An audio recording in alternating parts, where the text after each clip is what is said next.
Hello, everyone. Maayong adlaw and welcome back. This is Cheryl Sampson Ramirez, co-creator and co-host of the Pilipinx and Wellness podcast. For our fourth episode of our sixth season, once again we sail across the Pacific Ocean, this time to Gizzy Gisborne, Aotearoa, New Zealand, as we interview health and exercise coach Sarah Says Kane along with Los Angeles based Earn Not Giving Club co founders and coaches, JayR Mendoza and George Chin, who are returning from our initial season. In this episode, we talked about exercise and the importance of doing it daily as we age. We also bring in supplements, how you can gain the same nutrients and vitamins from whole foods, what are the barriers that get in the way of Filipinos exercising, and much more? One thing that I found intriguing in this episode was when Says mentions wellness and exercise within the framework of the Maori culture in Aotearoa. She talks about specifically four pillars: physical wellness, mental wellness, spiritual wellness, and family wellness as it sits on the land. I can't wait for you to check out this episode. Tell us what you think and leave it in the comments below. Without further ado, we hope that you enjoy exercise, strength training, and aging.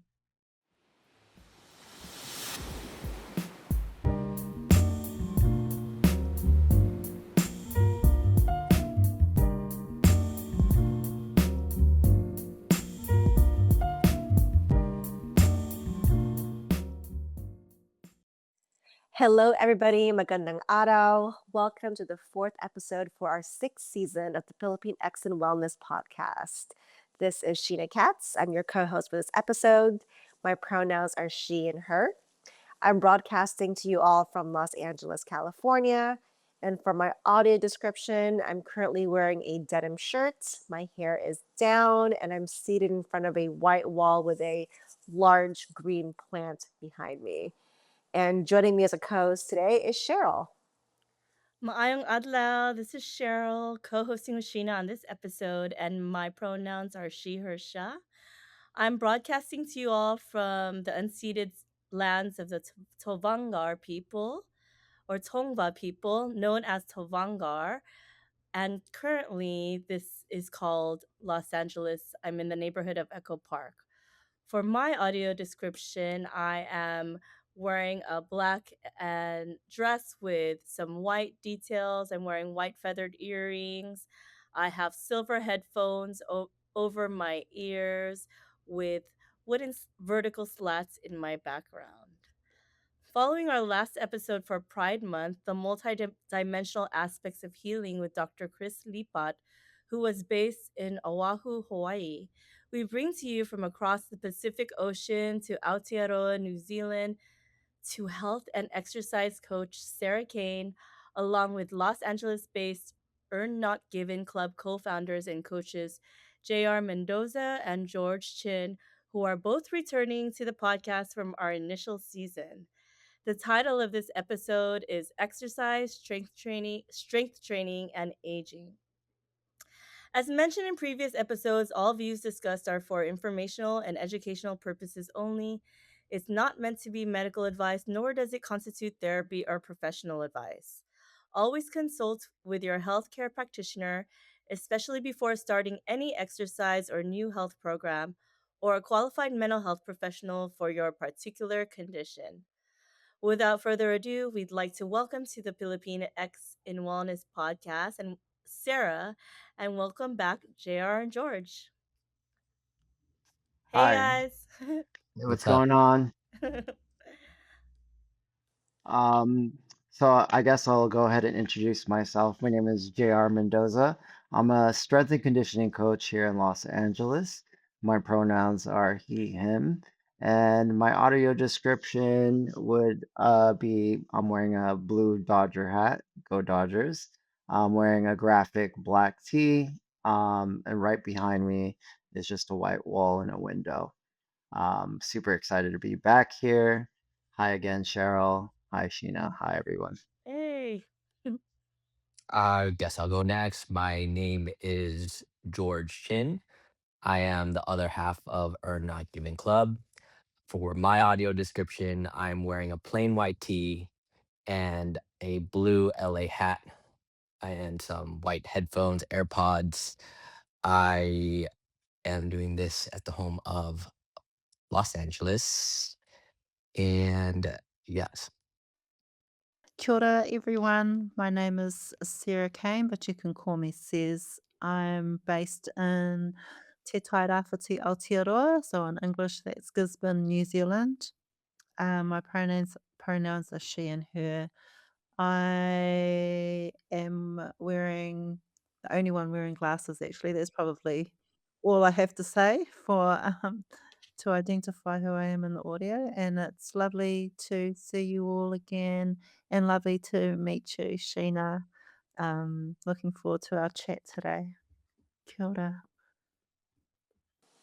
Well, it is lovely to meet all of you. Thank you for joining us. And we typically like to open our episodes by getting to know where our guests are from.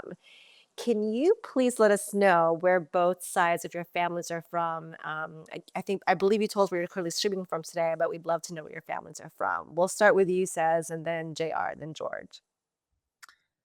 Oh, cool. So my family are from Philippines. We identify with the Ilokano, the Bicolano, and the Pasig tribes. So, um, but most of that, I'm from Pasig, Manila. I grew up there until the age of 5, and then I migrated to New Zealand, and grew up here from 5 years old. So here we call it whāngai, which is another name for adopted in Te Reo Māori, and whakapapas, genealogy, whakapapa back to Kahungunu and Rongo Mai Wahine, here in New Zealand in Nuhaka. Yeah, that's pretty much me. So I'll go ahead and go next. So both my parents migrated to the U.S. around 1987. So I came to America when I was 2. But both of my parents are from a province in Philippines called Talisay, Batangas, which is about south of the Philippines. I'm not too sure how far it is. I believe it's around 15 to 30 miles, give or take. Um, and yeah, so I we migrated to the US when I was 2, and from there, my mom went ahead and took her education as a nurse, and my dad as an engineer, and brought it out here and try to apply as a worker here in the United States to provide a different life for my siblings and I. So that's a little background on my family. this is George. My family background, both my parents are from the Philippines. But they migrated, they met in the US, and both migrated here when like in their late 20s. My mom's from Pampanga and Pasig, and my dad's from Manila. My dad's half Chinese as well, so this is where I get my last name Chin from. Um, they came here to kind of, just like every other Filipino family, to try to create a better living for themselves and also create a better living to help back home as well. Um, as soon as my mom and dad met here in America, I came about. So I was born here and raised in Los Angeles. Wow, the migration stories across our communities definitely intriguing. We have Saz in New Zealand, from the Philippines, and then George and JR, you both ended up in LA. I myself was actually born in Tripoli, Libya, and we came to Los Angeles when I was, I think, 10, going on 11. So I feel like we've come from so many different parts of the world. I know you told us a little bit already about your migration stories, but is there anything else that your family shared with you about that time and how they migrated here, just to give us some additional backdrop of your own health and wellness journeys? JR, we can start with you. Um, so basically, growing up, well, back home in the Philippines when my parents were, well, my mom's, especially when she was studying, well, when she finished as a nurse, she was trying to look for opportunities there, but it just wasn't as good as it was in America. The pay was not so great, and our living conditions, as I was told, was not good either. Everyone around us was getting sick because just the lifestyle, just being where my family was from wasn't so good. So migrating over here to the United States, we were able to, you know, experience a different life because we were given more accessible things that would have upgraded our health, whether that's like shelter, whether that's proper nutrition to better feed our family, and education. you know I think that was like such a big transitional experience for my parents and for me and my siblings as well. Luckily, there was a announcement that they needed more nurses at that time in the 80s, and so that gave my mom an opportunity to get a working visa to come to America and migrate over here to start our new life. Very cool. And Says, what about you? The migration to New Zealand must have been a big change. Any info that you remember or was told to you about that move? Um, it was actually quite traumatic for me. So when I was born, I'm a product of a love affair, by the way. So I've never met my dad, but I know he is Filipino. So my Lola raised me when I was born, and my mum went to work in the city in Manila, and so I didn't really have a relationship with her. I grew up with my grandparents, and my mum came back to my mum had already had like a relationship going on with my adopted dad here in New Zealand. They were kind of like pen pals, and she moved to New Zealand and married my stepdad, and then came back to the Philippines when I was 5 to bring me to New Zealand. So I like to think of it like she was kind of kidnapping me because I have a I have a memory at the airport with like my arms like wrapped around my Lola, like kicking and screaming, and my mum was like had my legs and tugging me towards the airplane to get in the airplane.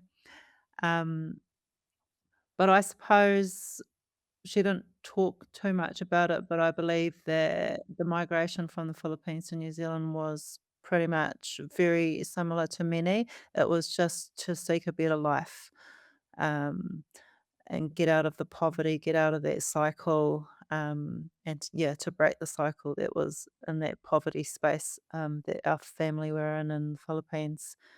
Um, in a nutshell, that's what that looked like for me. And George, what about you? Anything you can share about your family's migration story? My mom doesn't really talk about it too much. But when she does, she always mentions how hard it was to come over here and how to make ends meet and just try to go up and seek for opportunity. And that's been her whole life, and it's been passed down to me in seeking opportunities like that and just really striking with irons hot. And um, because of that, like I guess this podcast kind of invites me to ask her more questions leading into that. I could tell it's a little bit traumatic for her. But for the most part, that was like the big thing, the big theme, like just try to get past the hardships. Very interesting. And I feel like what's even more interesting is it's still happening now. My cousins in the Philippines, their significant others are going to Dubai or the UAE again for a better life, while the kids are back in the Philippines waiting to be taken with them. So, still very similar stories today. It's very interesting. And now I'd love to transition into learning more about each of your specialties. Let's begin with the Earn Not Given Club. Can you tell us a little bit more about that origin story? What are the circumstances that led you to your fitness journey, meeting each other, and then led to the Earned Not Given Club? Yeah. Um, for me, it started with schooling. So basically, um, when I was younger, I've always wanted to get into business. That was just kind of something that I was just like, I'm going to be a businessman. I want to own something, etc. And, you know, I'm not sure if every Filipino parents are like this, but my mom was like, you should be a nurse, you know? So, uh, as much as I wanted to pursue business, I ended up in nursing. Um, and during that time that I was a nursing student, I played basketball. I was pretty active, and I was always in martial arts. So we went towards the nursing route. However, once I got into like college, I just didn't feel like nursing was for me. So one of my uncles was just like, "Hey, why don't you get into physical therapy?" So I was like, hey, I think I could do this. I feel like I'd be working with athletes, I'd be working with people in sport, etc. But the reality was, it wasn't like that. So instead of focusing on preventative care, I guess instead of focusing on like post care, like after injuries, rehab, etc., I started focusing on preventative care. So I went back to school and studied my bachelor's in exercise science. And, I was taking some classes, doing some personal training on the side, nothing too crazy because I had a full-time job. And since I have been doing martial arts, I got invited to this garage over here in Pasadena. And so I went there, and that's where I met George. I think we spoke about this on, our original conversation with Cheryl. Um, and so we met at the garage, and there was this guy, and it was George. And one of our friends was like, "Hey, you guys should spar each other." So we started sparring each other. Uh, George will never admit who gets the best of who. No, I'm just kidding. George George got the best of me with his hands, but I he can't take me down. So we'll leave it at that. But no ego here. That's my brother. Anyways, long story short, we met at the garage, and George was like, "Hey, like, what's up with you? What is your story?" And I told him that, like, I just graduated from college. I'm doing this on the side as a trainer. um, I was a brand new dad. My son was, uh, I believe, just about to around there. And George came up to me and was like, "Hey, like, you know, there's this opportunity where I work at Equinox, and you should come on board and start personal training." And then from there, we were trainers at Equinox, started at Equinox Glendale here in California. um, really struggled the first 2 months. And then after 2 months, my business pretty much grew. And then after being there, we left the corporate space, started our own business, and the rest is history. Now we formed our Not Given Club, and we've been around for years now. So I'll let George speak on things I might have missed. I guess my side of the story when how I first got into the industry is I actually studied engineering. Um, it was quite hard in college, and I just didn't find a calling towards it. So I ended up switching to something that had a little bit more of my passion and my interest, but also still contained like all the mechanics, the biomechanics, the physics and whatnot, and found kinesiology that way. Shortly after graduating college, I went straight into training, um, figuring out if I were to go more the physical therapy route or the fitness route.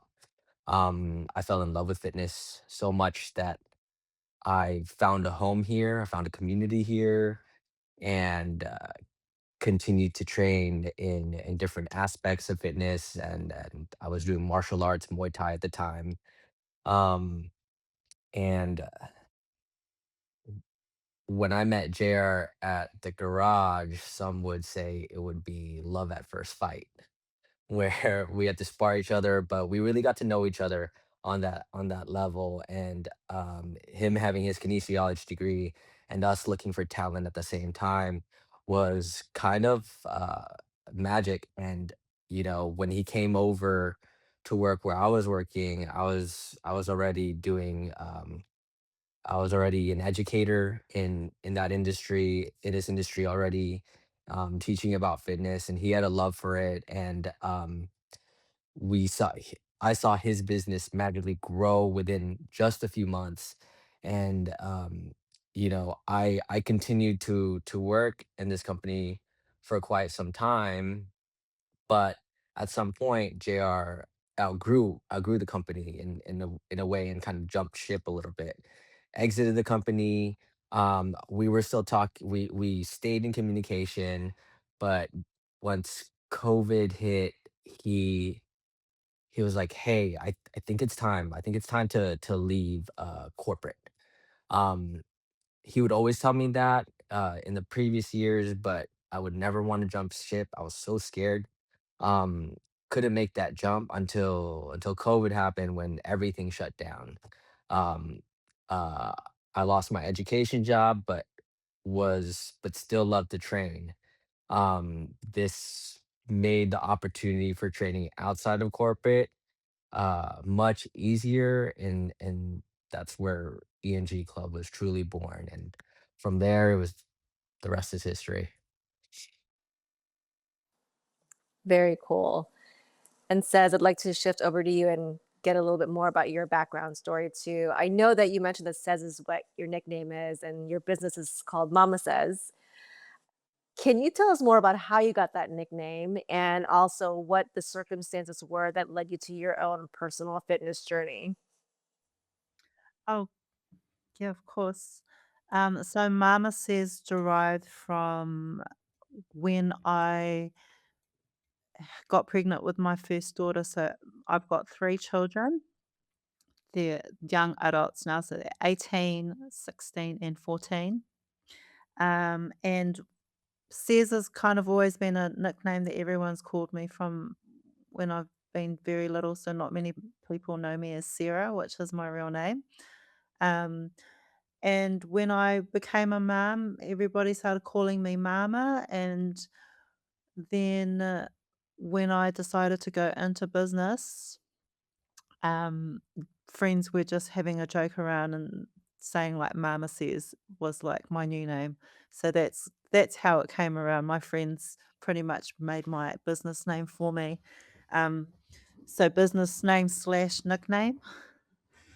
My background, I think, um, like health and wellness was always a huge part of my childhood. So I grew up as a farm girl.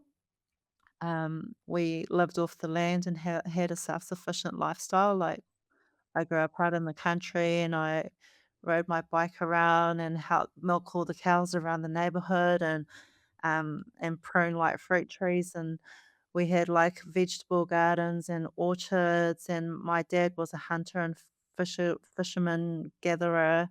So we that was my life. We went hunting, fishing, diving, would go down the road to get fresh milk from the cows. Like that was my entire life. And growing up, that was like pretty much the foundations of health for me. Um, to like be resourceful from the land and to ensure that I was getting lots of fresh air and moving my body. So I carried that with me throughout my whole life. I always ate well. I always was the friend who had a lunchbox when everybody would be like down at the shops buying their food. I always had lunch with me, even at high school. Um, and it was all about just taking good care of myself, and I always played sports. Um, and I went through various things, like, I mean, I became a mum at the age of 21, and I'd take my kids to, like, all the fitness classes that were happening around in the community. I taught dance as well. I dabbled in lots of things like, boxing and dance and yoga. and I eventually went to the local EIT, which is like a university here in New Zealand, and I went to study exercise and health there, just for fun. Like I just wanted to do it just for me. I never ever um, imagined that I would make a career out of it. And that was kind of the same time that I started pursuing bodybuilding as well.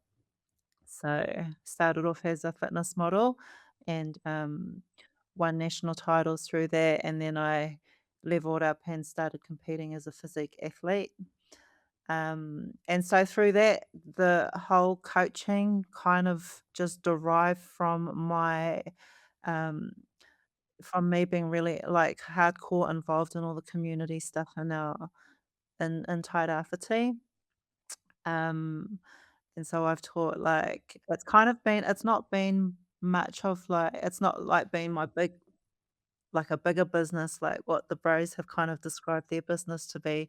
So I'm also a tattoo artist next to a coach, and I look at my coaching as kind of like my hobby that I just really love to do. Like even if I didn't make any money from it, I'd still just want to do it because I really enjoy helping people achieve their goals, but more so just helping educate people around health and well-being, particularly in this day and age that we live in, because there's so much um, information is so accessible, but not all of it is genuine, um, if that makes sense. So yeah, so today I do run my business as Mama Sez, with my skills in tattooing and art. I'm a painter as well, and I'm also a performative dancer. So that's part the the work, with the health and well-being stuff. I do coaching in the gym, and I also teach dance through creative therapy with my clients. And I work as a health promotions advisor for corporate organisation here in New Zealand. So I kind of ensure that health and wellness is like planted in all the spaces that I occupy, because it's like it's life for me, pretty much. Very cool. I love the variety of how each one of you got into this same similar wellness space, but from such different backgrounds. Very cool. This is Cheryl coming back in. Says as you like talk about your name of a company. I don't know. I always have like music going in my thoughts, and I can't help but think about that LL Cool J song. Like I'm gonna knock you out, but you should probably do "Mama Says Knock You Out." That would be a really good like spoof on Instagram. Good marketing. I think Cheryl just founded your intro music. Now, whenever you know how, like for players, when they come in, Yeah, they have an intro music, that's going to have to yeah. be yours. That has to be your walk-in song. I'm looking forward for you to making a copy, Cheryl. Send us we'll do a debut for you. I know. Well, let's talk about place now and how it influences your approaches to exercise and fitness. I was really fortunate with my spouse Richie to have been able to spend our honeymoon in Aotearoa in New Zealand and just really see how much coming from a metropolis such as Los Angeles, really see the stark comparisons in what Aotearoa has to offer. So much green land outside of like the major cities of Auckland and Wellington out there. And I'm really curious how that outdoor space really influences how you approach exercise and fitness in Aotearoa. And similarly with Earn Not Given, being based in Los Angeles with y'all, there's a wide array of gyms, fitness facilities. We have hiking areas, also beach nearby. So I want to talk about how landscape dictates the types of exercise and fitness programs y'all provide from Gisborne to Los Angeles. So since I'm starting here with Gisborne, let's start first with Says on this question. How does landscape dictate the type of exercise and fitness programs y'all provide. And then let's move on to JR and George with E&G. Um, so I think when you speak on landscape, it makes more sense to kind of marry it up with culture, coming from Aotearoa. Um, so the indigenous culture here is Māori, and it's very rich. Like actually, it's just really rich in culture. Which I imagine it would be in the States as well, that I saw. There's like it's very multicultural, very diverse. And I think New Zealand, particularly where I am, which is Gisborne, we're very rural. Oh, we are a city, but it's kind of nobody likes to travel here because it's a bit of a mission to go through gorges and travel over and under hills, and it's kind of we call it like a little pocket of paradise, tucked away very, very far away from everybody else. So you don't just drive past Gisborne to get to other cities. You actually have to, if you're coming here, you're coming here for a purpose directly to Gisborne. There's no passing cities.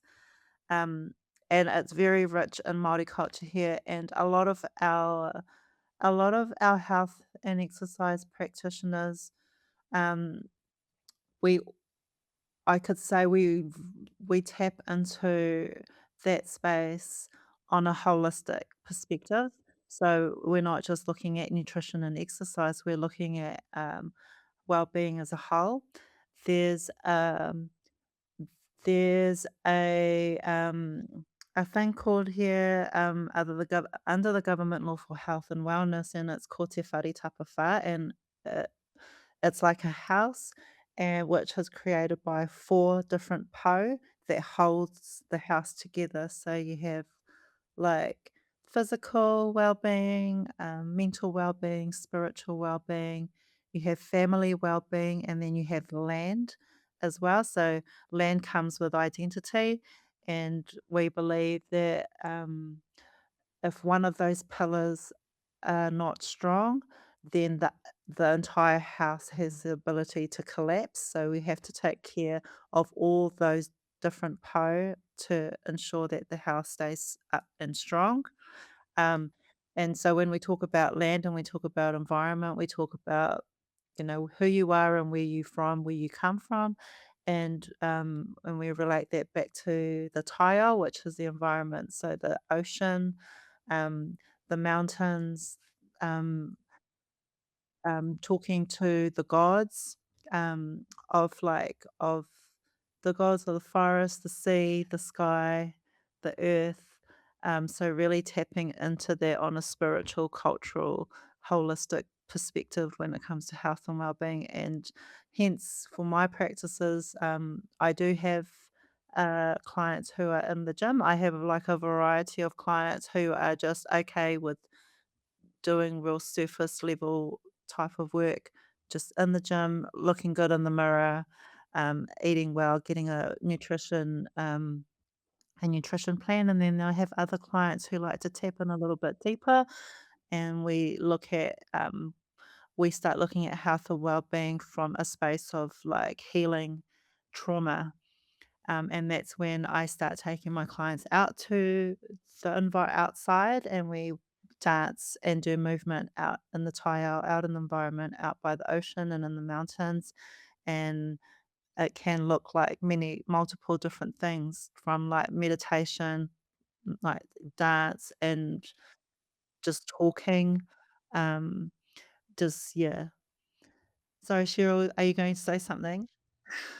No, I was just fascinated by you talking about the different approaches that are being offered there on such a deeper level, especially thinking about addressing fitness on a trauma level, because so much of our wellness, our health is tapped into trauma. So I was just listening to you talk about that and think about how amazing it is that there's that another approach to addressing fitness in that regard.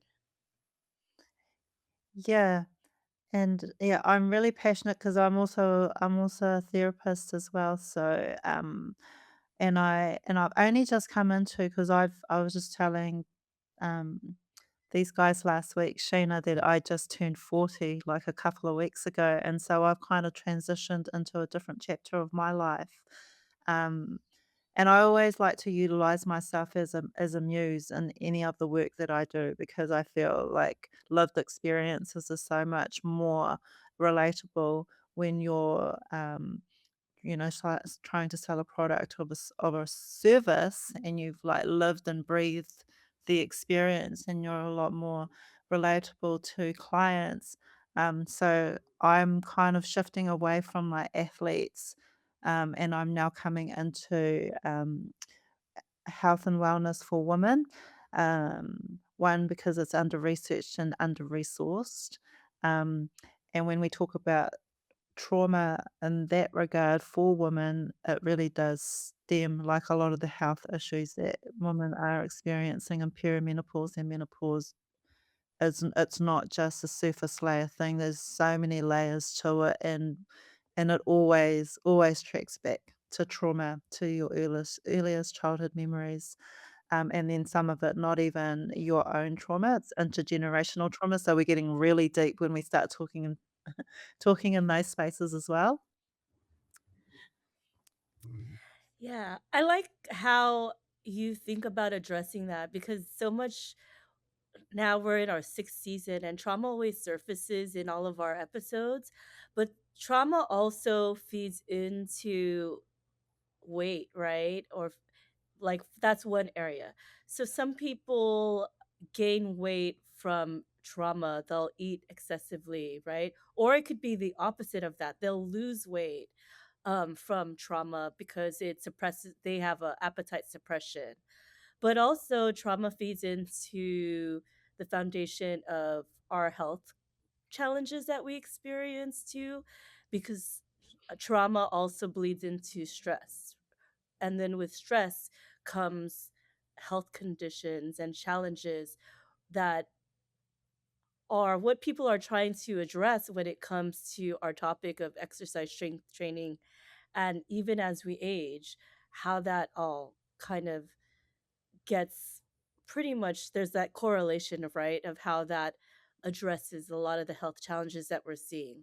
But what I also liked about what you says was how you incorporate nature and the outdoors, because you talk a lot about Maori culture and indigenous ways, and even as Filipinos, and trying to reconnect with also our indigenous values wherever we are in the diaspora. What is really similar between Aotearoa in the Pacific and also the Philippines, right? Which is also in the Pacific, is the relationship that we have with land. And that's really what influenced this question on talking about how landscape also dictates exercise and fitness, because part of it is our original relationship with land. And in the diaspora, when we migrate to other places, we're literally disconnected and cut off from our native lands. So I find that interesting, says that you talk about when you're addressing trauma with your clients, you're bringing them outdoors and you're bringing them back to that nature, which is a natural healer for many people. So I that's like so deep to me to know that you are like addressing trauma by getting them to reconnect with the land. Yeah. And and you're right, Cheryl, it's an indigenous way of being, right? Because before colonization, that's who our ancestors those were the practices that our ancestors connected to was um, the way we resourced our lifestyles and the way we took care of ourselves and our families and our tribes. And that was through always through food. Um, the food that we had and what it took to resource them. Obviously we didn't have fridges and freezers and all of that sort of stuff. So just culminating food um, and the practice of going out to get it and bring it back. Um, That's all. When you think about it, it's all utilizing like physical activity. It's all a spiritual practice as well. Like when I talked about giving thanks to the gods for providing, um, and it gives you, and I think as Indigenous peoples, it gives us a sense of belonging and a sense of purpose, and that deeper connection to the land, which I think, a lot of us, it's really hard to implement those kinds of practices living in the day and age that we do today when everything's so convenient and so fast and easy. Um, but if you can, I always express to my clients if you can take at least 5 minutes in the day to just acknowledge the environment that holds you and keeps you alive, um, then that's something, right? We all, I think it's important for all of us to have a faith, and it doesn't have to look like God. It can just look like being grateful for the resources that we do have around us. Yeah. And with you, JR and George, we're in a shared metropolis, right? That we call Los Angeles, to our native people, to Vangar, and we're dealing with a multitude of landscapes too. We have like city and tall businesses in our downtown area. Right? We have mountains, in the San Gabriel areas, the foothills, and then the beach in the beach side as we're like a coastal area too. Given what Says has mentioned in Aotearoa, how does this look like for y'all in approaching exercise and fitness in Los Angeles? And either of you can jump in on this. This is actually kind of interesting because, as you know, coming from Los Angeles, it's a very interesting city, right? So, if you go into the city, you have people coming from different places that have, there's this like there's this thing that is about the city that it's just so different, you know. So the way that Los Angeles, or I should say where we're at, Hollywood, right? When people come to us, our approach is very different. This might be a mouthful, so bear with me. When myself and George first started, before we even started opening up a business, one of the things that we were very deep into was psychology, right? And we've always shared, how we looked and viewed on how we would like train clients, how our approach would be to many of these things that everyone was doing. We had this whole concept of, you know, we're going to be a gym, but like 2 blocks down and or maybe like a mile away, there's another gym. So basically, how are we going to be different from every other gym? It's like a restaurant. Everyone sells hamburgers like McDonald's, Burger King, In-N-Out, whatever. We're just another burger shop. What is it that we're going to do that's different from all the other gyms around us? And we came up to this conclusion that, like, hey, everyone likes a classic cheeseburger, but our cheeseburger is going to taste a little different, is because how we cook that cheeseburger. So basically, what I'm trying to say is our approach was different. So when you're a client coming into us, we try to set the culture then and there. People usually come to us and say, hey, these are our goals, whether it's to be aesthetically, I don't know, like they want to get buff or, they want to grow their glutes or whatever, it's all these things. But what we usually tell people is like, okay, those are your wants, but we're going to go through your needs. And then based on how we assess people, we address those needs. And in the end, we marry the wants and needs and we create a program. But then people will start talking about diet, etc. And then we talk about what is a word in diet? Die, right? No one ever wants to feel like death. And as a coach, I know a lot about nutrition, etc. But I like to stay in my lane and say, hey, I'm not going to prescribe you any type of nutritional things. I can only advise you, but let's get a little deeper, right? So a lot of times, in people here in LA, like their goals are it's based on vanity, right? But we try to twist that and we really try to think about things in a deeper level. Why is it that you want that?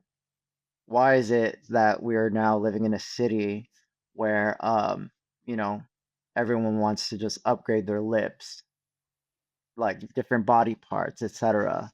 And then we try to, you know, take that on and we try to take that in consideration. And we like also most of these people that come to us, like they'll come and have these goals, not noticing that they have pain in their body and they have Mm, restrictions in their body, not knowing that those restriction and pain comes from trauma. There's a book called The Body Keeps Score, right? And it's very interesting because I went to a body worker who was working on me, and there was this, I had issues in my left hip, left lower back, and they were saying like, "Hey, you gotta let this person go." And I was just like, "Oh, I don't know what you're talking about, but you know what? I'm gonna listen to Oof. you." I just got chills when you said that. Yeah, left side is maternal, right, George? And then the right yeah. is paternal. Oh my So god. I started thinking about that and I started incorporating that into like our practice because myself and George had been seeing this body worker for like years. And so our business approach and like how we thought about things started to change. And so it was really, we're very fortunate to like have people such as our clients come into our space, whether they're an actor or a musician, or it doesn't matter. We don't care who you are, what you do, as long as you come in with an open mind. And so when people come to us, not only are you gonna we're gonna attack your wants, but we're also gonna attack your needs, and we're also gonna like really attack the trauma that's in your body that's probably causing restriction pain and is probably having you look at yourself differently. Once you fix that trauma, maybe your wants are going to be different, right? Maybe you're not going to want that peptide or whatever upgrade that everyone's getting, right? So I don't know if you want to piggyback on that, George, because Yeah. when we talk about place, there's just so many places here in Los Yeah. Angeles. It's funny, it is such a journey what our clients come into, just even walking into the space, to meet them with vulnerability, you know, them opening up to us with so much that they may want or may not want to share. And with your question about like the place of our land, LA is such a unique place. It's so interesting. Um, we live in so many pockets, so many bubbles. I live in K Town, which is completely different from where JR lives, which is Pasadena. So, being in a city, it feels almost as it feels disconnecting to the land in a way. But when we come in with our clients, we don't look at weakness, or we don't try to focus on those things, but we try to focus and access superpowers. So that being said, it's like when choosing and trying to identify their programming, we want to see what accessibility looks like for them too. Like maybe they have more space to run in like Pasadena, or maybe they have more run clubs in Koreatown. Maybe they're a surfer, they're out the beach. I'm in K Town, so crossing the 405 is really hard. So I might not go to the beach, right? But we want the least amount of obstacles for our clients, that's going to allow them to frequent working out or frequent coming back to their health, their wellness, most of the time. So that's what I feel like we look for, especially when it comes to like clientele, and not really focusing too much on uh, the vulnerabilities they come in with, but more so what superpowers they have. Can I actually add something? We do this thing, and I just thought about it, and you know, we could all do it actually here on camera, right? So, when someone comes in, right, if I have you guys stick out your index finger just like so, and if you point around the room, you could do it too, George. I know you've done it 1,000 times, but how comfortable is that in your wrist, right? It's pretty comfortable, right, guys? Or ladies and gentlemen. Yeah. But if I extend my elbow and extend it right in front of me, and then I try to point at myself. Keep going. That's all y'all got. It's uncomfortable in the wrist, right? So I always tell people, like, why are you getting into this whole fitness space? It's always because it's so easy to point around. Oh, it's because of this. It's because I want to look like this. I want to be like this. I want to do all of this. Like, this is why I'm doing it. But why is it when it comes to you, what it's uncomfortable. So you're doing it for this, but not for yourself. But let's talk about that. So I think that's what we always try to do with our clients when they first come in, is really, really setting the tone. Fitness is easy, but is like your mindset ready for it? Ooh, I love that. And then I also just love like how you address your exercise and fitness depending also on like where people live and what they have access to. So it's not always in your fitness center. It also depends on where they're at, right? Yeah. It was fun listening to your, the beginning of your bromance. you j- so JR and George, I love how you said love at first fight. So George, like, did you train in jujitsu too, I trained a or what little was your? bit. My background's more in Muay Thai, but when we Oh met, wow, we met at kind of an MMA situation. Our mutual coach, he's the one who brought us together, coaching us in MMA, and so that's how I met JR, who does jiu-jitsu, while I do Muay Thai. It's still love at it feels like love at first fight every day. That is my brother. Um but it's what strengthens us, sometimes I always like to say that George is the brain and I'm the levitator, and that's how we work. that's cool to think about it in that you're both magicians and in your own right. Yeah, yeah, for sure.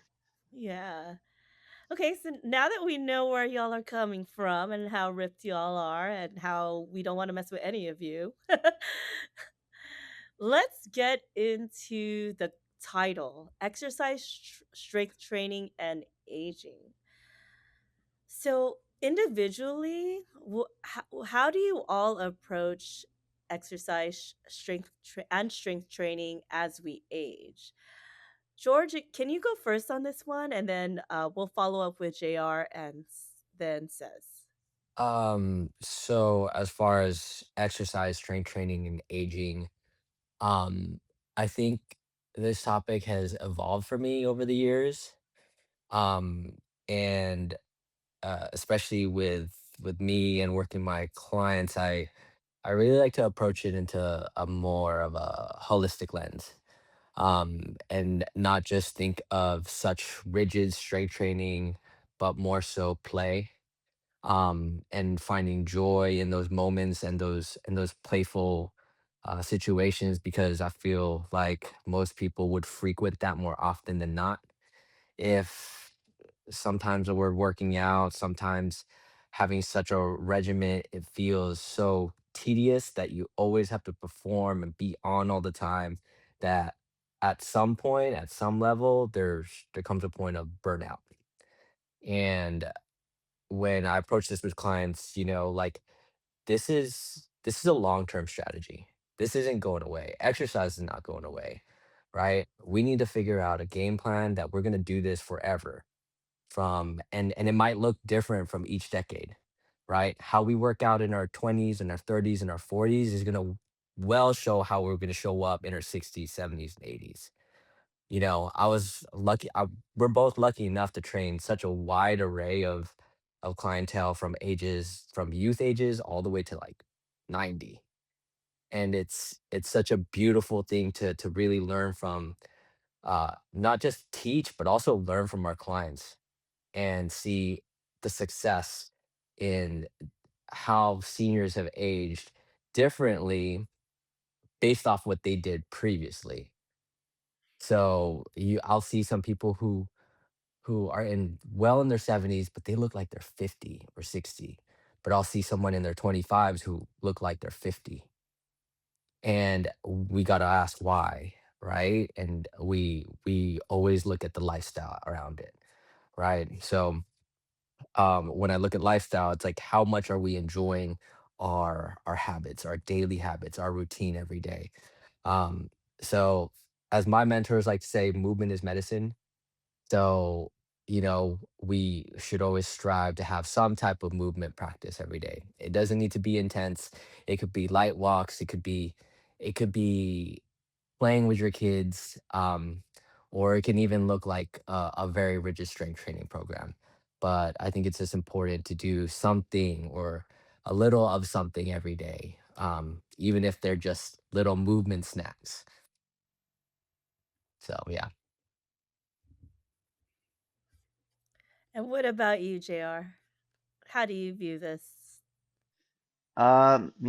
George was pretty spot on with it, but I also like to include, like with my clients, right? I always like to tell them like, hey, when you're at home with your kids or your significant other, your roommate, or your friends, you know, why don't you turn on some music and start dancing? You know, get some movement in. And like when I think of exercise, I really just think of anything that deals with like physical conditioning or some type of movement. And when I think of strength training, I think of an external load that's being applied to the body, right? So it's just like improving things. Strength training actually also falls under the whole umbrella of exercise, but that's just kind of like how I view it. But so as we age, right? So in your 20s, you just want to look good. And so sometimes people will come and just be like, "Hey, I want this," not knowing that there's a lot of things that we could do at an early age that could prevent things from happening when you're older. And then as you age, things are not going to look the same as when you were younger. Maybe your cardiovascular output is not the same because, as we know, there's a our VO2 max, which is like correlated to our heart, right? And how we uptake oxygen, it starts to diminish not diminish completely, but it starts to decline as we age. But we try to tell all of our clients from that are younger to like, hey, let's try to build that engine as much as we can because as you age, we want to try to like slow down the process of decline. So it's very interesting because some people come to us at from early start, even like maybe in their teens, and we're like trying to coach them on the mistakes that we've made and or their parents made, and we try to do the preventative stuff. And then at age 50, we're still continuing to do the preventative stuff. But one of the biggest things that we really prioritize is the movement piece and the strengthening piece is all based on needs, but I do recommend that everyone does strength train um, because it just helps you become a better mover. It helps with fighting inflammation. It just helps you become stronger. And it helps work on many things that's going to help you when you are in your 60s, 70s, or 80s. Thanks for that. Would you like to add anything to that, Seth? If I was to add anything, it would probably be around because I think women are probably the most toxic when it comes to health and well-being, right? um, because it's not just about the physical as well. Well, actually, it's a lot about the physical, and not just the body. We're talking about like skincare. We kind of tapped into that like the last week when we came together. Um, so for me, I really like to because I do work predominantly with women, so a lot of that is trying to explain to my clients, the depths of exercise and nutrition, and it does go beyond the aesthetics. We talked about eating skincare last time, so um, you know, like eating and exercising for longevity of health. So um, if you implement all those important things, the sooner the better. So when you do reach an age, when you come into perimenopause or menopause, you're less likely to experience all those horrid um, side effects of what that can bring. Um, that so many women are kind of struggling with today because they never created the foundations for them to be held the way they need to.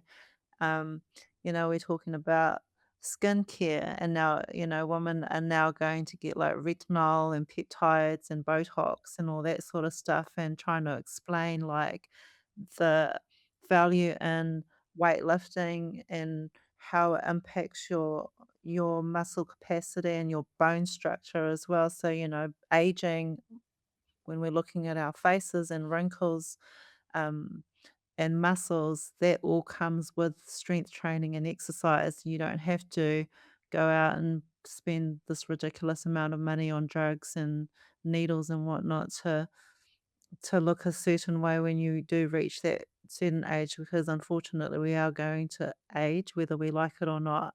But for me, it's really just being able to lay down those foundations and educate um, my clients on what that looks like, and saying, actually, yes, it's a lifestyle. We're not in a 12-week challenge. We're not just coming here to get like a quick fix and then we're going back all the way to where we started. We want to be able to learn and implement and continue to create a lifestyle from the tools that we've accumulated and all the education that we now have for longevity of life and to look beautiful and young forever. When you were talking about bone loss, I was thinking about my mom. She's actually almost 90. But when we look at our parents, oftentimes that's a potential preview of our future because we're like the genetic makeup of our parents. Mm. And right now, I'm seeing with my mom a lot of um, pain or arthritis. And also with women, what's common is also maybe osteoporosis and things. And, when we were talking about strength training and aging, that's one of the things that I had in mind when we were envisioning this episode. So, but I want you to also talk about, says, you were talking about when we were going through our run of show, how you get caught eating avocado and sardines sometimes. But can you tell us like what why that is like a habit of yours and how that also plays into our role of being, exercise or wellness. Um, so yeah, so the avocado and sardines are something that my mum used to make us eat as kids, like when we were younger, and I hated it. I hated sardines, I hated avocado, but there was a method to her madness. So everything that she kind of was uh, encouraging us to do as kids, I didn't realize at the time that it was all for health benefits. Those were all her little beauty secrets. So um, her theory was we eat our skincare. So hence the sardines and the avocado, and I still do it today. Um, and I go to my work, and my colleagues, the women colleagues that I work with, they're just like, "How do you eat that? Um, how do you eat that?" It's just like sardines and avocado is like the grossest thing I could ever imagine. But I said, I was like, well, I mean, I have no wrinkles, and I don't need to go get peptides and or Botox to um to look after my skin. So I think, I've done this all my life, and it's done me justice, and I'm going to continue um to eat my skincare. And those two foods are just like just two of the gross, the really gross things that I eat to take care of my skin. Um, Y- Yeah, I was like immediately thinking about you popping out sardines from a legal can when you said that.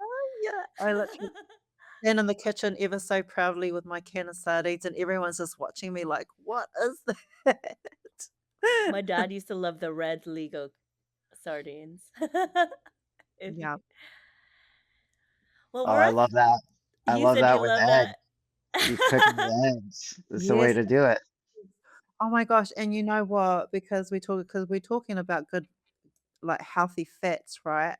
And for women, it's so important because, we're, like, governed by our hormones, so healthy fats is what creates, like, really good foundations for our hormones, and hormones impact our entire being, like our brain health, our skin, our gut health, the way we function. So, um, I think getting all those nutrients from food is a trillion times better than going out to get a quick fix from needles or medication from doctors.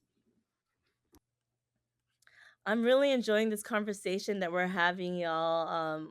We're even integrating the topic of food and supplements. And JR, when we were preparing for this episode, I was confusing like peptides for collagen peptides because as women get older, some of the things that we deal with, and Says was talking about even leaning into women's like health and needs, are in the perimenopausal stage, or menopause is along with men, like hair loss, right?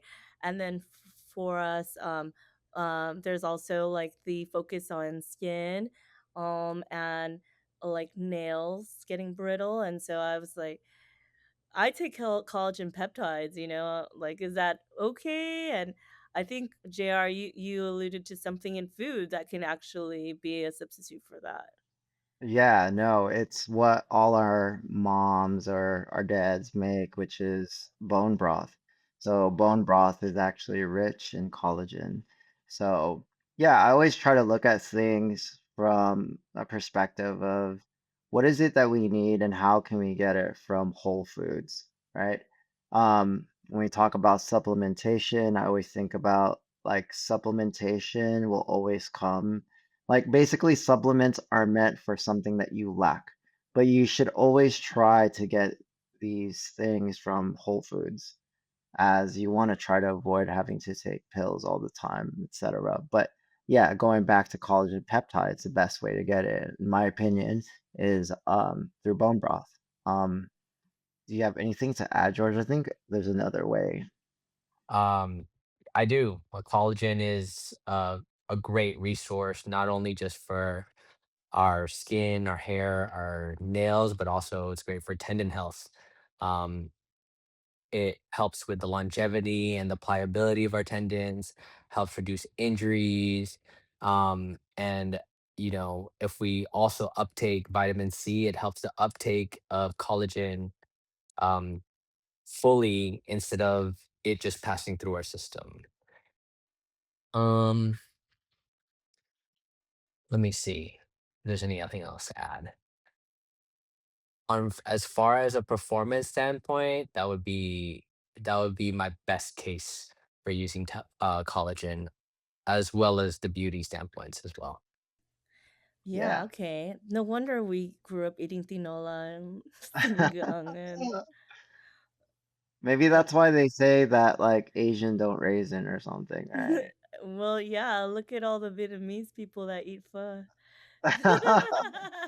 Yeah, good skin for life. Yeah. Yeah, no, I hear that. So, on this topic, we actually got a question from one of our former guests from our first season, Rina Bautista, who's hailing in from San Diego. And she asked, are there any supplements that you feel people should consider taking as they get older, and why? And I'm going to give context to that question because Rena is a special education teacher, who actually was on our episode on developmental disabilities, but also Rena's one of those like hardcore workout folks that I know who um, did a lot of like strength training. I went to college with her actually. Now she's doing calisthenics training. I might have to have you all define what that is because I don't really know what calisthenics training is. She's done weightlifting and yoga. And uh, I know we got into this whole conversation about supplements because I was telling her about all the supplements I take also because I have acupuncturist, so I'm taking a lot of Chinese herbs.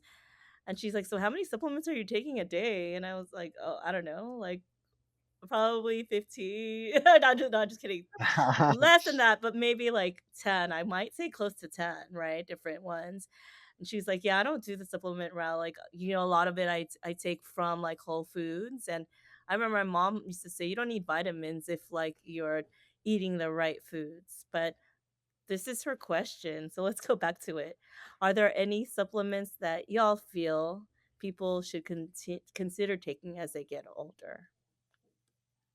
Yeah, I think so I know that this is like very like this is something that I feel like we need to do because you know I'm gonna speak a little bit of my experience. I remember being young and my mom was just like, "Don't go out in the sun, you're gonna get dark." And I was just like, I want to get dark. I like my dark skin, right? So, the one thing that I really think that people should take if they don't like going outside, or a lot of people actually like this, is vitamin D, which is good for basically vitamin D is what we lack, and combine that with K2, which is a vitamin. It helps direct calcium into the bones rather than the arteries. Super good for like blood and mood and immune function. And another thing that I could think about is creatine. Just it helps with regeneration of tissue and brain and cognitive um, function. Um, and that's pretty much it. I know George has a bag of answers for this. Sure thing. As far as supplementation goes, I like to provide recommendations based off outcomes and what an individual may be lacking or missing. Um, Even if we have a complete diet, I do believe it's hard to get everything just from food alone. So it's important to make sure we can supplement our diet with things we may need. As we get older, as far as my experience with the Filipino community and my family, things in the mind start to go. So I like to recommend cordyceps, lion's mane, mushrooms to be a little bit more generalized to help the mind. Creatine, it's a huge supplement, not only just for a physical factor, but also a mental factor. It's the only supplement to be able to cross the blood-brain barrier. It'll improve your reaction responses and just create just a um, sharper brain as far as like memory goes and reaction time. Um, Fish oil, that's always a good one. That's huge to not just help heart health and artery health, but it's good for hormonal health as well. Magnesium for sleep. As we start to age, sleep starts to get a little bit more difficult in task. Magnesium shifts our nervous system into more fight or flight response into more of a rest and digest parasympathetic response. Um, those would be the big ones in my bag right now.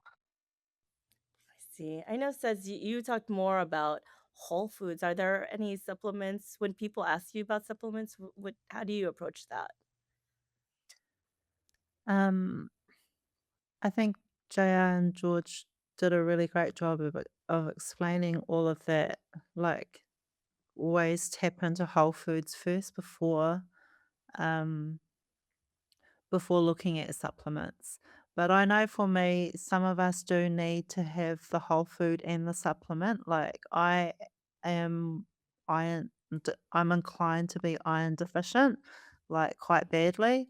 Um, and so I eat red meat as well as like the vegetables, like lots of spinach and stuff. And I also take B vitamin, like B12s, and I take iron, folic acid as well. because I need to. I think the most important part is really just because I know, again, we'll talk about women are terrible. We'll go online or we'll see something that comes across our newsfeed and it'll sell us something like, oh, it's going to give you great skin or it's going to make you skinny or whatever. And we're so fast to jump in and purchase, you know, to purchase things just because. But I think if there's a need for it, unless there's a need for the supplement, you don't really need to take it. um, just really knowing your own body and knowing what you need as an individual, as opposed to just riding on the trends that everybody else is riding on, would be the most would probably be what I'd like to add. But I'm a big advocate for creatine. Um, as well, because again, I've been working a lot with women in perimenopause and menopause, and our brains are definitely the biggest organ in our bodies that get pulverized during this times, and creatine is amazing to aid with your muscle building because that's what we should all be doing, and with our healthy brain function. Alzheimer's and dementia is pretty much forecasted for women in general, by the age of 50 onwards, that we are generally going to get Alzheimer's and dementia, and that's a disease through the brain. But if you're doing all the right things like eating well and exercising and taking creatine, um, then I think, we're less likely to come to that space. But again, women's health is so under-researched and underfunded, but that definitely is the most valuable research that has been released, of recent, is the value of creatine. Says, are there other supplements that you recommend, like for women specifically, since you work with a lot of them in the perimenopause, menopausal state, in Um, addition to creatine? Nothing that JayR and George have not tapped into. Like, I 100% am an advocate for vitamin D as well, but like anything, if you can resource it through a food source, or actually going outside to sit in the sun for a few minutes every day to soak in that vitamin D, is so much more beneficial. Um, but there's no other supplement that I can think of that's a supplement. What am I suppose magnesium is probably the biggest one as well for women in general, just because sleep deprivation comes into that space of perimenopause and menopause, but just also knowing what kind of magnesium you're looking at, because there's so many, and that comes back to like knowing what your body is needing and how to best support it. So, like going to um, consult with a health professional or a dietitian or a nutritionist, to actually find out exactly what you're needing. Going to get the blood test to see what you are deficient in. Um, because yeah, everyone's different, but those three things: magnesium, creatine, vitamin D, would be like, if I had to choose three, three supplements to get me through for the rest of my life, those would be the top three for me. Nice. All right, so y'all have talked to us about your clientele, their age range already. Let's dive deeper into even what do you prioritize in terms of like the types of exercises and strength training that you recommend for the different age categories that you work with, and also b- between females versus males. I'd be curious to know um, how you address the different decades. Like, what are the specific strength training exercises that you recommend, as well as the differences between female versus male? And anyone who can start with that one. Yeah, I don't think I necessarily differentiate um between genders, right? Like male or female.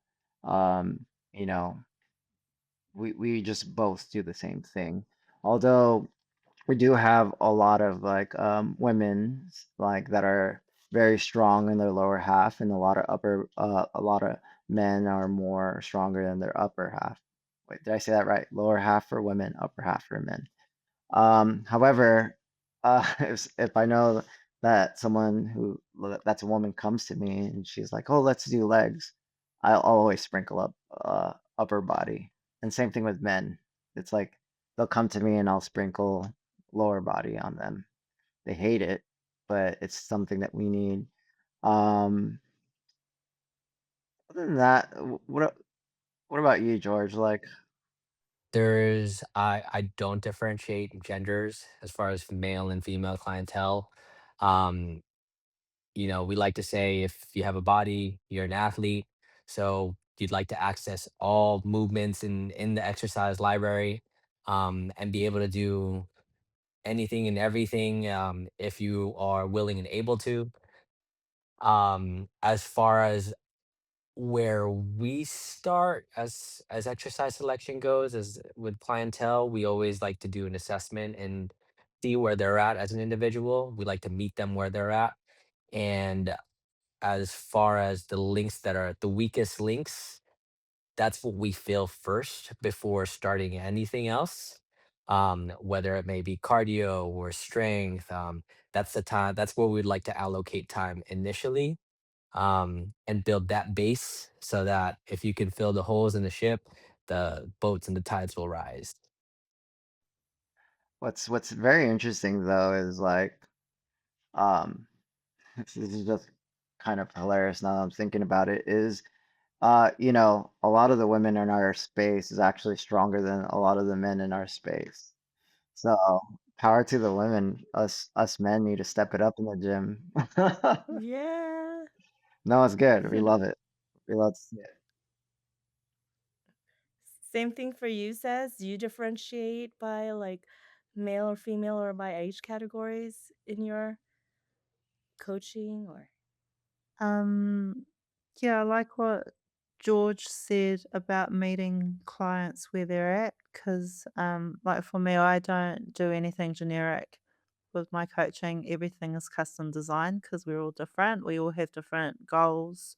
Um, so, of course, if you're an athlete and you have a specific sport, that's going to be like the program is going to be created specifically for that sport to so that you're performing just so for that sport. But if we're talking generally, um, generally speaking, I don't really differentiate between women and men because I think we all need like variety, like George talked about.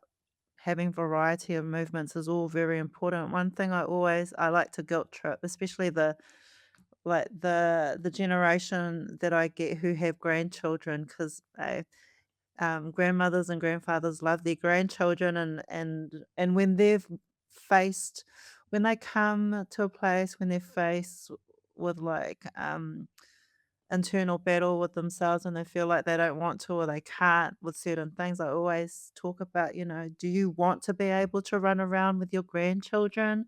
Do you want to be able to be in that playground? mm, jumping on the tramp and sliding down the slide with them? Or are you going to be parked up on the park bench just watching? Like, do you want to get involved in the play? And they're like, yes, I want to get involved. And so it's like, well, you need to jump and you need to sprint and you need to do some cardio. Those are for the ones who don't like the cardio and don't like the jumping. And then there's ones that don't mind the cardio but hate the weightlifting. And so I always try and find a way to kind of guilt trip them into emotionally blackmailing them into doing the exercises that they really hate.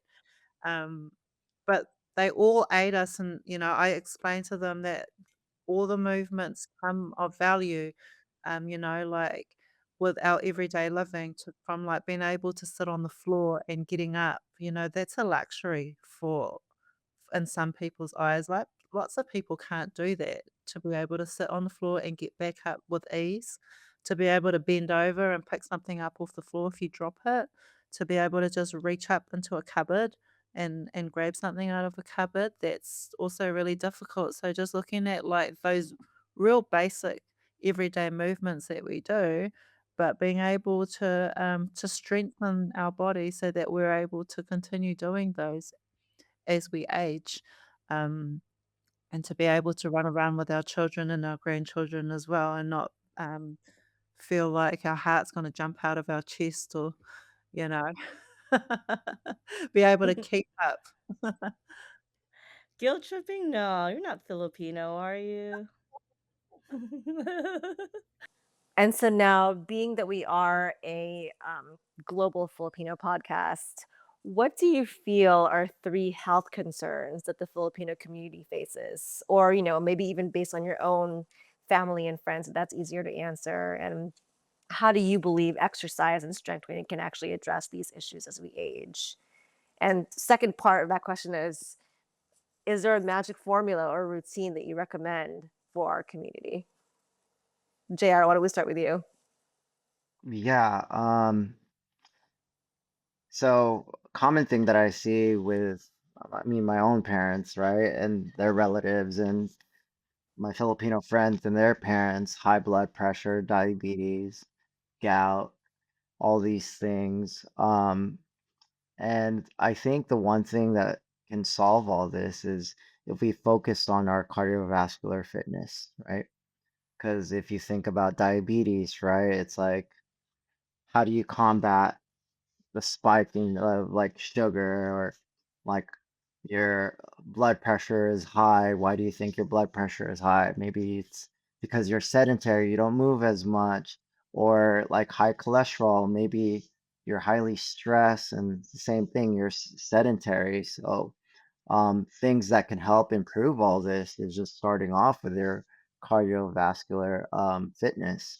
And when I think about that, it's not just like walking or cleaning, right? Because like my Filipino parents are like, oh yeah, well, we did our exercise because we went to the grocery store and walked, and I cleaned the house, and I think that suffices as exercise. But you know, um, that's not enough, right? You have to try to basically go past your threshold sometimes. We call this progressively overloading, like whatever you're trying to do.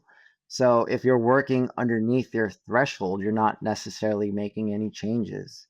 You're kind of just comfortable. So if there's things that you have to improve to prevent these diseases from happening, you really have to challenge yourself and get your heart rate at like 120 to 140, zone 2 work, which is around that range. It all varies, but that's just kind of the standard, right? That's known for longevity, right? And then also sprinkling like zone 3, zone 4. Maybe you go on an incline walk and you kind of speed up that pace, right? Like now you're getting a dose of that. And that could be anywhere from like literally 5 to 20 minutes, depending on the intensity. So I guess um, I guess the one thing that everyone should be doing is improving their heart health. I think that's where it starts, right? Because if you start in the strength room and you don't have that, you'll gas out, right? And more than likely, you'll probably get injured because you don't know how to breathe. And if you don't know how to breathe, where do you think that starts? It's like learning how to uptake oxygen, meaning your heart is not efficient enough to uptake oxygen to perform the exercise. That makes sense. And says on your side, anything to add to that? Um, I think JR did a pretty good job just explaining that. Um, but yeah, I think just getting our Filipino communities to really understand your the input and the output. So I mentioned last time that food is just culture, right? It's everything for us. It's so important because it's everything. It brings us together. Food is life for Filipino. But really just understanding though what you're putting into your body and what you're getting out of it is two different things. And exactly what JR just explained, just knowing, like really learning how to um utilize that food to do like cardiovascular focus on cardiovascular health to be able so that your body can, has the capacity to do good with the food that you're putting in. Um, that's kind of the conversations that I have with our Filipino community here in Gisborne. Because yeah, it's just I don't think exercise is like a big thing within the community. Everyone's kind of scared of it too, unless it's dancing. They don't want to know about it. um, but yeah, that's pretty much what I would say. It's all just getting educated, just knowing, it's food is great. We all need it. It's life. It brings us together. It's all part of our culture. But how are you utilizing it to benefit your health and wellness overall? And once again, stop scrolling the social medias and go and actually tap into a health and exercise professional who know exactly what they're talking about and are able to help and guide you through the journey so that you're doing it safely, right? You're not gassing out in the gym because your heart can't take, you know, the strenuous exercise that you're undergoing at the time. So yeah. Absolutely. And George, any observations on your side to add to that? I guess to pivot off that, I believe the three things that our community experience, um, in my experience, has been gout, um, dementia, diabetes. These are things that are really close in proximity to growing up. Um, growing up, my family, lifestyle has always been an uphill battle. My mom being a single mom, raising me, all we had to eat was food that was quick, fried foods, corned beef, spam, things like that that are just not so good when they're processed and not so good. And that's all she knew. These are things that I had to unlearn that to know that these aren't really good for our health in the long run. Um, so to bring it back to that point, if you were to do this over a longer period of time and eat this kind of diet, it's going to affect your health, your heart health, your your your choices in food to help you regenerate for strength training. It's also going to affect your mind as well. Um, so as far as exercise goes, I do resonate with JR, building a big cardiovascular base. I think that's a top priority because improve it's going to improve it all from a little bit of strength to your heart health to getting the body moving. It's the most easily accessible um, thing in the exercise selection where you don't need a gym. You can go outside for a walk. Cardio doesn't always mean to sprint or run. It can just mean going outside for a walk as simple as that. And I also do resonate with says, building a whole plan to really meet the individual where they're at, um, to get a better, like my as we all age, I see my mom struggle with balance, so having good quality strength training will help improve that balance, help her learn about her body a little bit more, increase her foot speed just in case catch her if she needs to she may fall or anything like that. These are just all essential things that fall under strength and conditioning umbrella that'll help the older adult or especially in our community. And as a follow-up to that, from each of your perspectives, what are the barriers that get in the way of our community exercising and engaging in strength training, do you think? George, why don't we start with you since you kind of started covering this a little bit already? I think the biggest barrier here is our community. When when our parents came in, they didn't have any friends or people to fall on to kind of influence them in the right way. Um, you know, what they know coming here is what they were equipped with, which is cooking for the family, providing, taking care of us, and, you know, putting others in front of themselves before they put themselves as a priority. So most of the time, it was just taking care of others before they started taking care of themselves. And when I got into this industry, I didn't see anybody um, that was like me in this field when I came in 2010. So, already not feeling influenced to, or I felt the community that exercise or health was a priority. That's a hard part. That was a hard part for a lot of people to see, especially immigrating here. And the mindset around exercise wasn't built in. It wasn't a priority for them. Whereas now, we see it as a big priority. Health is wealth, and we know that if we can take care of ourselves, fill our cup, we can take care of others better. And JR, what barriers have you seen on your side? Um, my mom and my dad are just stubborn, But I try to break it because it goes back to what I said. It's just like the bare minimum is considered exercise, right? And it's because they're working all day and they get home and it's just like too exhausting to walk or to push their bodies. However, it's so long story short, I actually moved my parents in with me. I take care of my parents now, and watching my dad age, for example, he has Parkinson's, and my mom, who was heavier set, but now she's lost like probably like 60, 70 pounds, you know. Just having them live with me and being able to be like, all right, well, we just finished having dinner. We live in a great neighborhood. Let's go ahead and go for a walk.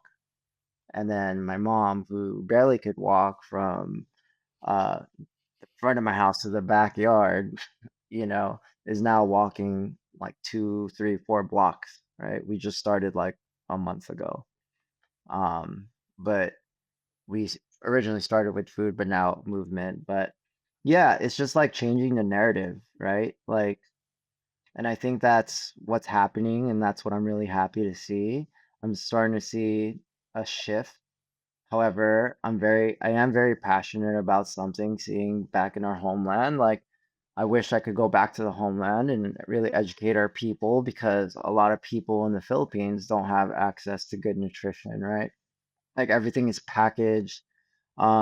We don't have necessarily have the highest quality. Now we're gonna start to see a rise on all these things. So teaching them how to break those barriers and try to like really um, find other resources for food, but it's just like really hard. I don't have the answer because money is an issue back home. But one way or another, like my goal is to help at least start like giving that information to people so we can break barriers as well.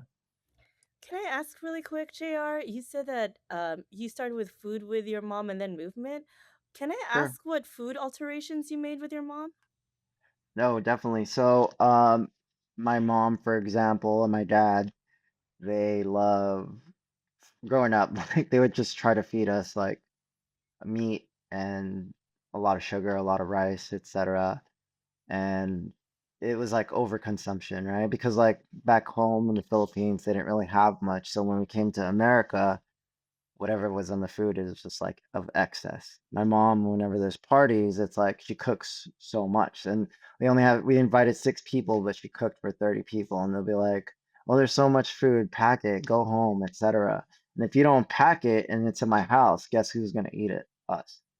Right? So I taught my mom like, hey, let's start with changing our plate, right? We have this big plate and our original goal was to just fill it, just to fill it. And it was never colorful. It was just always rice and a meat with sauce, right? And I'm like, hey, let's start including vegetables, right? Let's start including this. That was part one. Part two was changing the plate into a bowl. Now we're changing the amount that we input in our body. And then from there, it's educating them like, hey, we like corned beef, we like spam, but if we look at this ingredient list, like, do you know what all these ingredients are? And it's like, not really. It's like, okay, well, if you don't understand what that is, why are you putting it in your body? So it's like you're putting all these things in your body and you don't know how it is affecting your body. And maybe that's the reason why like all of these things are not working in your body. Like that's why we're building all these dysfunctions. So it takes education, but that's the thing that we weren't taught. We weren't educated in food because back home in the Philippines, you don't have those resources. So now that like us being Filipino American, and I really hope whoever's listening to this to like pass that information on to the people, right? Is to like really educate the people that you love and educate your family back home on how to survive because guess what? There's a rise on stomach cancers. There's so much like there's like so much going on in the Philippines. Like everyone's like, "Oh, everything is fresh," but guess what? Everything is packaged, and before we know it, all of our people back home is gonna get sick, and I hate to see that. So, anyways, sorry I went off tangent. I'm just very passionate about that, and I really hope like whoever's listening to this, if there was one thing that I asked for, is if you really spread that message, because like my people, it's so important to me. I'm so proud to be Filipino, and I want to make sure that people back home are educated as much as possible. And those are great tips too, just as simple as switching from a plate to a bowl. I hadn't thought about that. That's like so simple. Incredible. And says on your side, I know you mentioned that you grew up eating pretty healthy, just being on a farm and having that access, but what barriers have you seen when it comes to our community and getting to exercise and engaging in strength training? Um, I think I like what JR said about breaking the narrative, because Filipino people are so loyal and so stuck in their ways, right? Um, loyal to we've always been like this, or we've always done it this way, or everyone else is doing it. So I would notice too that it's. I think George said the word community. Um, it's really, I think, when we're talking about a Filipino community, it's almost like you've got to. And then JR talked about educating, educating everybody and sharing the information. So I think the barrier is always just trying to find that one, the goat in the community. Find the goat in the community who has that influential factor to then be advocate for the rest of the community, right? Because I mean, I'll walk into a room of Filipino and I can talk about nutrition and exercise till the cows come home and nobody cares because who am I? I'm just this coach and they have no personable um, connection to me. They don't have a relationship with me. They have no idea. Trust is a huge factor in the Filipino community. There needs to be a personable relationship. There needs to be trust in order for anybody to actually sit down and listen to what you have to say.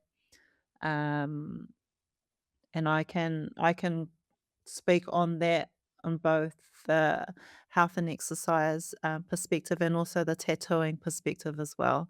Trying to tap into our Indigenous Filipino communities and trying to get them to understand that we are, in fact, an Indigenous culture.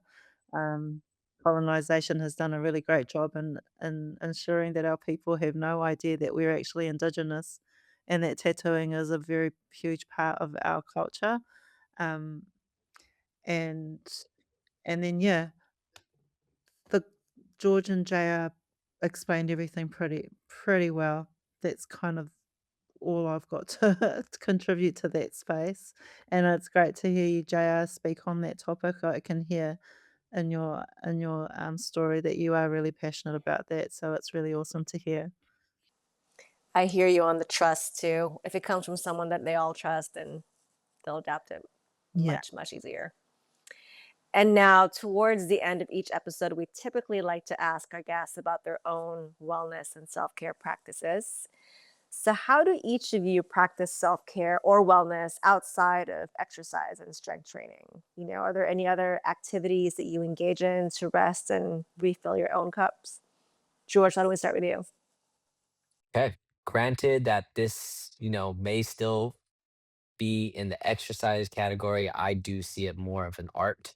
And what I like to lean into as far as my self care practice is going and showing up in my Muay Thai practice, and showing up every day because I do feel like it fills my cup because I show up to class as a student, not so much as a coach. And I show up really authentic, not having to be on all the time. No one asks me questions. I'm here just to learn, just to have fun, and just to really have a social time in this space where I feel really included, and it makes me feel so happy to just practice it every day. That's very cool. And JR, what fills your cup? So a few things that I've discovered fills my cup. I mean, spending time with family always. Learning and teaching how to breathe properly, like knowing how, I have this routine in the morning when I wake up, I do a 5 minute breathing practice. And at night before I go to bed to just dump my cortisol, I do another breathing practice. That's one. And a newfound thing that I realized that I loved and I never thought I would love it is using my hands, like such as like pottery. So that's actually been really cool. I really lock in. And something about it, I don't know if it's because my brain is always moving and just watching this like piece of clay just spinning in a circle and me just locking in like really helps me just, you know, like filter everything out and just focus has been really, really awesome. And in the past, I've DJ'd, so also just going on my turntables, spinning a bunch of records, just getting lost in music, and yeah, I love to just like, not that I don't love my family or anything, but I like to be alone, and sometimes these are ways that I could just like isolate myself and just lock in. Very cool. I did hear that pottery is very meditative. Super. Yeah, I love it. I actually got into like jewelry design too, like out of clay first, and I'm actually looking to like I don't know. I like these things, so we'll see. That's awesome. Yeah. And says, what about you? What are your self care practices? Um, it's kind of changed over the years. So I've kind of put bodybuilding on a pause for a while. So I haven't competed for 2 years, so that I could just focus on having a life. Because I don't know if you guys are familiar, bodybuilding requires like a specific lifestyle. You have to kind of revolve your life around the sport, as opposed to the other way around. So lately, I've been only training. So I'm only in the gym just to weight lift. That's uh, kind of like a thing for me now. I'm not in the gym to do anything else other than weightlifting, and any other physical activity I do, I have to go out and do something else. So I really value going out into nature. I love hiking, and I love swimming in the ocean. And I've just recently joined our local Cook Island dance group. So dance is one of the other things that I love to do, and I teach it as well. And I think George mentioned that how it's nice to be a student in the space instead of a teacher.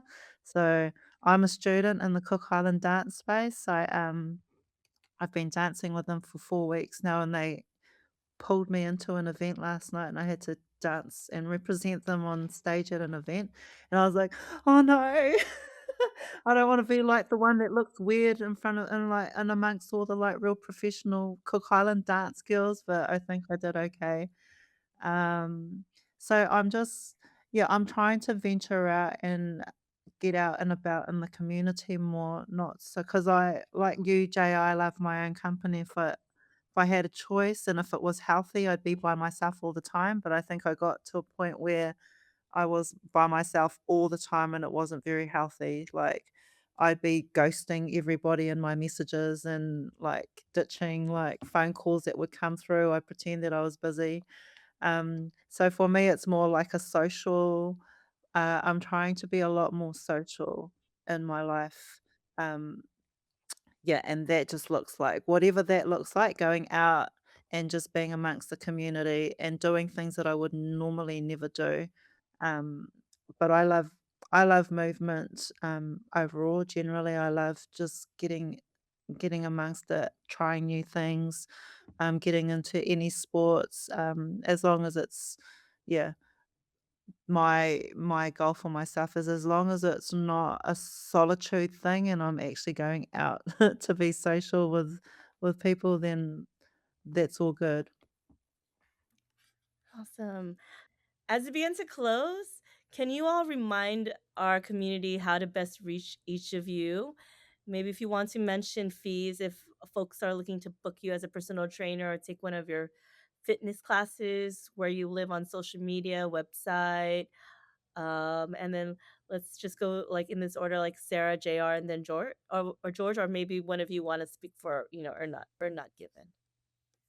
You can reach me through all my social media platforms. It's just Mama Says. You type that up in the search bar, I'll come up. I have links in all my bios to take you to like how to contact me and through my website as well. It's just mamasez.com.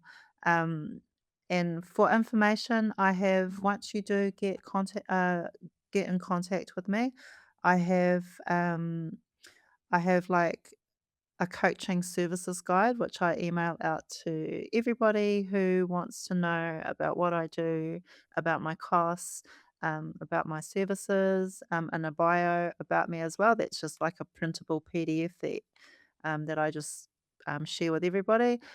So that you don't actually have to make a decision on the spot. You're well informed and you can go away and marinate on that information for a bit until you're ready to come back to me and inquire further about my services. So speaking for myself and George, you could reach us at www.ornotgivenclub.com. We have information regarding us and all the trainers in our space.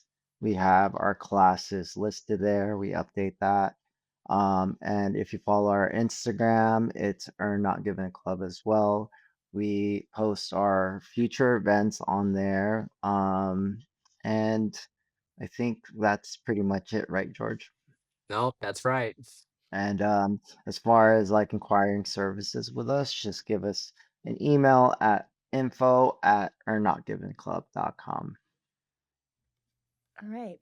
Final words. Is there anything that you all would like to add to close off this episode when it comes to exercise, strength, and aging? Yeah, I think like the only thing that I would suggest everyone does is like continue to socialize as you get older, because as we age, we socialize less. And that's when like we start to age and that's when we start to get depressed. Community is super important. Go walk out with your friends and invite their friends to come with you and do some walking. And then with that walk, add karaoke, you know, really intensify that cardio. And after you do that exercise, stop at a local restaurant and maybe grocery shop together. Don't grocery shop by yourself.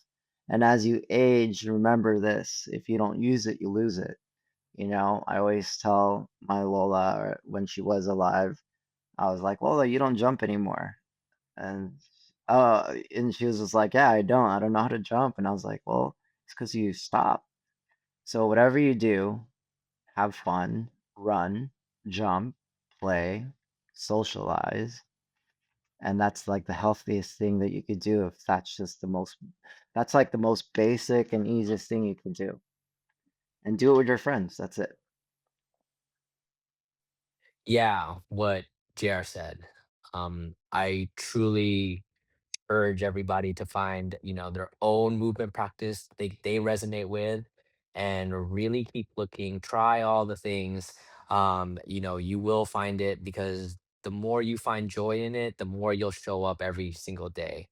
My mom recently, or I guess this was like about 2 years ago, found a Zumba class, and at the age of 70, and she now has a whole community. And being raised by her single-handedly and not seeing any friends show up in her life until now at this age, it's such a blessing to see her thrive in just finding her own community in that way. So go out, keep searching, look, and you'll find one thing that resonates you, and you'll find a whole community around behind it. Geez, JR and George pretty much said all the things. Um, but Sorry. but I think, yeah, just aging and health and exercise is just being able to just look at it on a holistic perspective. It's not, and looking at it as a value as opposed to a chore. And when you do find your community, um, and and you find like the things that you do enjoy, because you will, there's so much to choose from when it comes to exercise that doesn't even feel like exercise. Like, find your niche, find your community, and know that it's value, it's absolute value, and it's necessary, and it shouldn't be a choice. It should be something that we all should be doing, as we're aging. Well, thank you so much for taking the time to talk to our community about exercise, strength training, and aging. I know we certainly hope to be as fit as you all someday, and we're excited to witness your journeys unfold through your clients' testimonials as well. And we're certainly looking forward to staying connected in partnership and sharing your upcoming opportunities with our global community. Into our community for the fifth episode of our sixth season, we will be inviting back CEO, psychotherapist, and wellness consultant from our initial season, licensed clinical social worker Andrea Cabrera Jax, and Binabaylan, founder and certified clinical hypnotherapist Lisa Bascones. Stay tuned, as this episode on anger management of our relationships will air on Wellness Wednesday, August 12th, 2026. As we close, we'd like to acknowledge once again our guest speakers, Mama Sez Kane, George Chen, and JayR Mendoza, our Pilipinx and Wellness team, our advisors, our community partners, and all of our community members for your shares and supports. As always, you can find out more about our guests' offerings on our IG stories and also saved in our highlights, so you'll have access to our upcoming events. Be sure to follow us at Pilipinx and Wellness on Instagram, Threads, Facebook, Apple Podcasts, and Spotify. Don't forget to like and subscribe to our Pilipinx and Wellness YouTube channel as well. And if you like what we're bringing to you and would like to hear more, show us some love by buying us a coffee or take advantage of our offerings via our monthly membership on Patreon. Thank you again for believing in us. Be well, everyone. Please continue to take care of yourselves and others. Maraming salamat. Salamat ka, Ayad. Thank you. Salamat. Thank you. Salamat. Radiota from Aotearoa.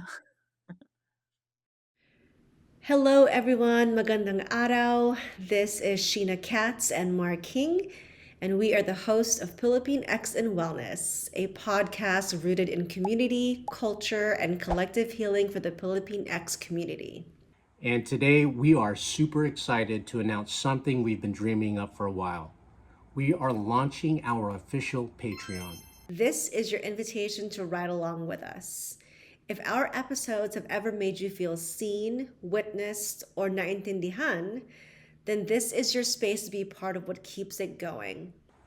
Your support on Patreon directly funds our ability to keep creating, covering production costs, bringing on more brilliant guests, and expanding what this community can be.